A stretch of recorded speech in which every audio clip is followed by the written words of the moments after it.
যদি বাংলাদেশের রাষ্ট্র ক্ষমতায় সরকার পরিচালনার দায়িত্ব আল্লাহ রাব্বুল আলামিন আমাদেরকে দেয়, এদেশের জনগণ যদি আমাদেরকে মহব্বত করে দায়িত্ব দেয়, যদি আপনারা সবাই সহযোগিতা করেন, মঞ্চে উপবিষ্ট যারা রাজনৈতিক নেতৃবৃন্দ, পীরে কামেল, হযরত উলামায়ে কেরাম, আমাদের দেশের বুজুর্গানে দিন যারা আমাদেরকে পরিচালিত করেন, সবাই যদি আপনারা সহযোগিতা করেন, একসাথে থাকেন, তাহলে আপনাদের এখানে আজকে যে সমস্ত দাবি দেওয়া আছে,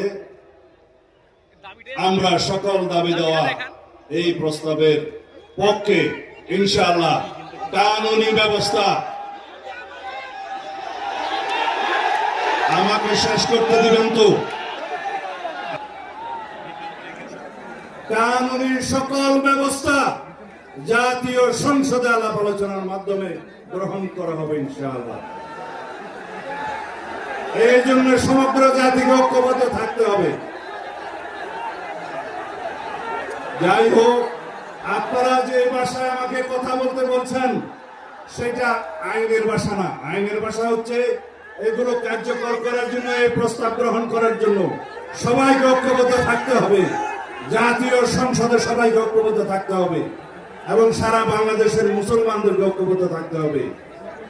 আমরা ইনশাআল্লাহ আপনাদের এই প্রস্তাব গ্রহণ করব। আমরা কানুনি ব্যবস্থার কথা বলতে চাই। আমি আগেই বলেছি, যারা রাসূলুল্লাহ সাল্লাল্লাহু আলাইহি ওয়াসাল্লামের পক্ষে নয় তারা মুসলমান হতে পারে না। খোদা হাফেজ। বাংলাদেশ জিন্দাবাদ।